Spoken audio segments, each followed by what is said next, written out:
this photo? Son, this is Coimbra where I studied. Let me tell you a story about Coimbra. When I received the confirmation that I would be studying in Coimbra, there was a sea of emotions.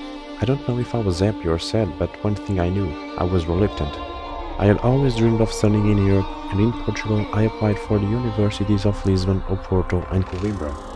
I was accepted in Coimbra. The truth is that it was not my first choice at all. I did not know the city, its customs, nothing. Finally, the big moment arrived and my adventure was about to start.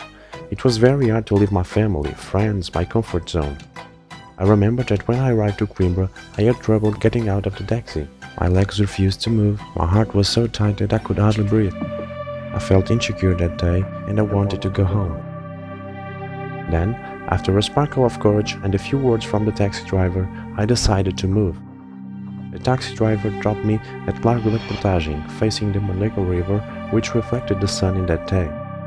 I will never forget that image, such beauty.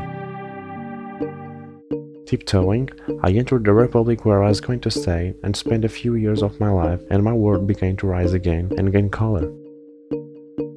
I was greeted with a hug by João and a hello by Maria, my housemates.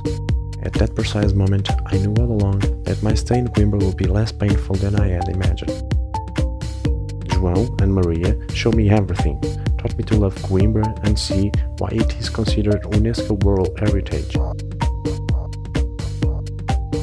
We went to Machado de Castro Museum, Chopal Woods, the university, and to the downtown and the uptown that is typical of cities with great history.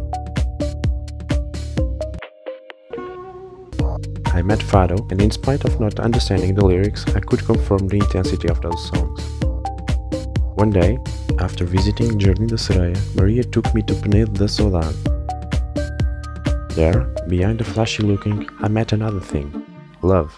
My head was in the clouds, my heart went crazy too, and madly I said I love you. And just like that, my staying in Coimbra was about to end. Soon I would not be able to run in Chopal, stare at Mondego and have that refreshing drink in the square at the end of the day. Now I miss the late nights, friends and that very own culture that we only can find in Coimbra.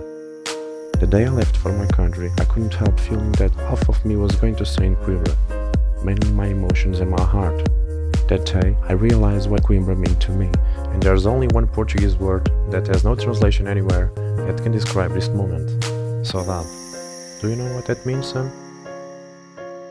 Now understand the meaning of that song.